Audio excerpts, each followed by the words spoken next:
Terima kasih pemirsa, masih bersama kami dalam Damai Indonesiaku dengan tema yang menarik, yaitu ketika kita punya kendala, jangan khawatir, sesungguhnya Allah lah yang memiliki kendali segalanya. Nah, di segmen ini kami masih persilakan dua penanya, satu penanya dari jamaah laki-laki dan satu penanya dari jamaah wanita. Kami persilakan terlebih dahulu dari jamaah perempuan terlebih dahulu atas nama Anis ya. Anis boleh berdiri, akan dijawab oleh guru kita Ki Haji Sumarno Syafi'i. Silakan.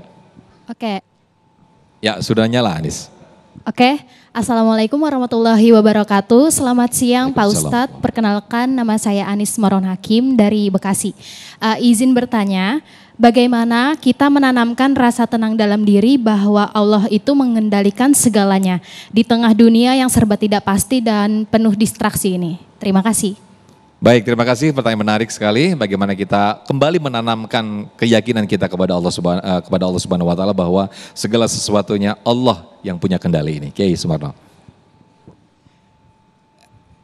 Adinda Anis, pertanyaannya menarik dan bagus.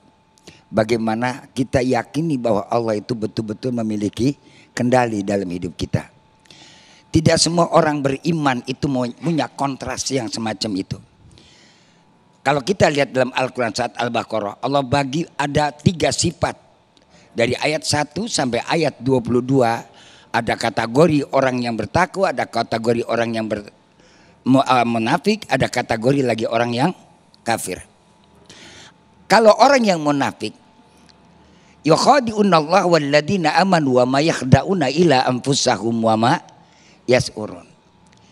Timbulnya ada keraguan, kerancuan di dalam jiwa kita. Karena ketika itu ada pertentangan antara iman dan tidak, antara yakin dan tidak. Maka para ulama menjelaskan bagaimana supaya kita yakin bahwasannya itu punya kendali. Allah memiliki kendali yang kuat terhadap kita. Iman itu bukan sekedar kita ucapkan al-khudu wal inqiyad. Apa arti al-khudu? Patuh, taat, yakin. Patuh, taat, yakin. Kita tanya diri kita, udah sampai belum kepatuhan? Udah sampai belum titik taat kita? Udah sampai belum titik keyakinan kita? Kalau udah sampai kepada titik itu nggak ada keraguan, pasti setiap ada kendala, ada kendalinya. Sebab apa? La yukallifullahu nafsan illa us'aha. Allah tidak pernah memberikan beban kepada kita. Situasi yang terjadi hari ini jangan dianggap jadi beban. Kalau situasi kondisi hari ini jadi beban, salah. Justru ini adalah peluang emas. Negara Indonesia bukan negara kayak model yang di Timur Tengah, yang ada di gurun sana. Negara Indonesia bukan kayak negara yang ada di daerah banyak saljunya. Kita negara yang memiliki iklim yang bagus, potensi yang luar dalam yang namanya dunia pertanian luar biasa. Kalau kita mau kelola akan jalan. Hidup jangan hanya bersandar dengan satu jalan, tapi kalau kita ada al-khudu' wal inqiyad, sehingga terbuka itu jalan. Insya ini perlu kita yang namanya membuka wawasan dalam rangka ada nilai keyakinan. Makanya Allah uji, wala nabluwannakum bisyai'in minal khaufi wal ju'i wal atasi wa naqsi minal amwali was thamarat. Disitulah wa basyiris sabirin. Siapa nih orang yang sabar? Yang sabar adalah as-subut ala ta'ah. Orang yang konsisten di dalam ketaatan itu yang sabar. Ya, jadi sabar itu bagaimana? Yang konsisten dalam taat. Itu sabar.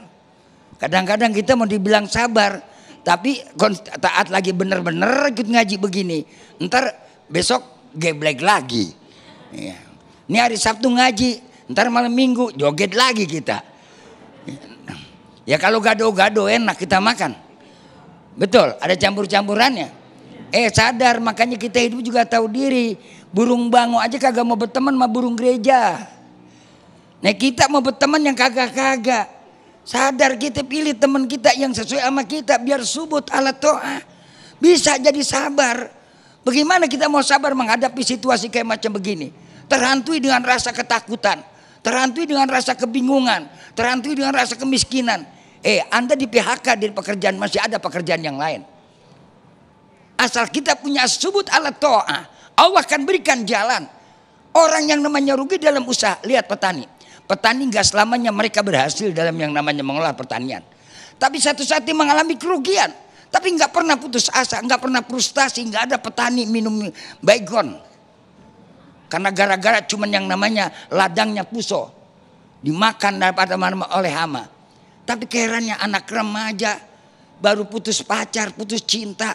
Pergi ke mall tadi Ustadz bilang lompat di lantai 12. Ya Allah kecil amat nasibnya.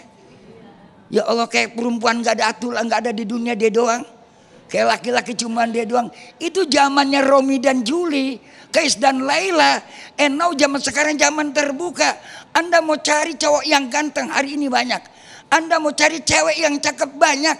Apalagi di era teknologi. Apa sih yang bisa dirubah? Hidung pesek jadi mancung, bibir luar jadi imut-imut, pukulan beduk bisa jadi baskom.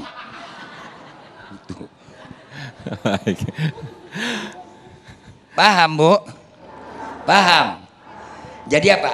Tanamkan tadi al-khudu wal inqiyat, patuh, taat dan yakin. Yakin begini ya. Kalau udah yakin betul-betul insya Allah akan terjawab tangan hidup kita. Makasih.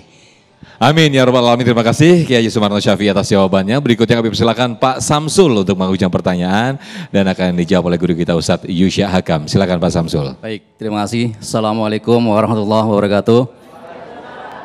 Saya Samsul dari Jatiwarna Pondok Gede. Pondok Melati, maaf. Pertanyaannya singkat aja Pak Ustadz. Apa yang membedakan antara ujian dan azab? Mungkin itu, terima kasih. Assalamualaikum warahmatullahi wabarakatuh. Waalaikumsalam warahmatullahi wabarakatuh. Apa yang membedakan ujian dan azab nih? Waduh berat ini. Silakan Ustadz Yusya. Iya, ini iya pertanyaannya Masya Allah. Pertanyaannya mah gampang, jawaban yang keder. Iya, perbedaannya begini. Kalau musibah, ujian, itu bisa jadi salah satu bentuk kecintaan Allah kepada seorang hamba. Karena kalau Allah sudah cinta kepada seorang hamba, sebelum hamba itu diangkat derajatnya, Allah pasti kasih ujian dulu. Idza ahabballahu abdan ibtalahu. Ketika Allah sudah suka kepada seorang hamba, maka Allah kasih ujian dulu. Bagaimana dia menerima ujian itu? Kalau dia lulus, derajatnya dinaikin oleh Allah. Kalau kita lihat dalam kitab Syarah Uqudul-Jen, Syekh An-Nawawi menceritakan tentang Nabi Allah, siapa itu yang sakitnya sampai luar biasa? Nabi Ayub ya? Iya, Nabi Ayub. Setan bilang pantas aja ya Allah, dia ibadahnya tenang, hartanya banyak, ladangnya banyak, istrinya cakep, anaknya soleh-solehah. Itu ibu semuanya dihabiskan semua. Nabi Ayub masih beribadah kepada Allah. Jadi bisa jadi ujian itu bentuk kecintaan Allah kepada kita, mengangkatin derajat kita. Karena yang namanya cinta itu butuh bukti. Ibu percaya ada orang mau datang ke rumah ibu mau ngelamar anak ibu tapi nggak pernah ngapel, ibu percaya nggak? Halo, ini nggak punya anak perawan apa ya? Bapak nggak bakal, kalau dia sudah datang kita sudah lihat baru timbul kepercayaan. Yang kedua, kalau ujian itu tujuannya Allah itu buat apa? Ngapus dosa-dosa kita, kafaratuz dzunub. Tetapi kalau azab itu Allah berikan karena orang ini udah selesai nih, udah finish. Rasulnya sudah diturunkan, ajarannya sudah diturunkan, tapi sudah tidak lagi mau beriman. Maka Allah Subhanahu wa ta'ala siksa dan azab mereka. Dan ini hanya berlaku pada umat-umat terdahulu, tidak kepada umat Nabi Muhammad SAW. Kenapa? Bentuk rahmat dan kasih sayang Allah kepada Nabi Muhammad. Wa makanallahu liyu'adzibahum wa anta fihim. Allah tidak akan mengazab umatmu ya Muhammad apabila kau sudah berada di tengah-tengah mereka. Sekarang Rasulnya sudah tidak ada, tapi bentuk kecintaan Allah adalah ketika Allah Subhanahu wa ta'ala tidak membinasakan kita. Kenapa? Bentuk cinta kepada Nabi. Jadi kalau ujian itu apa?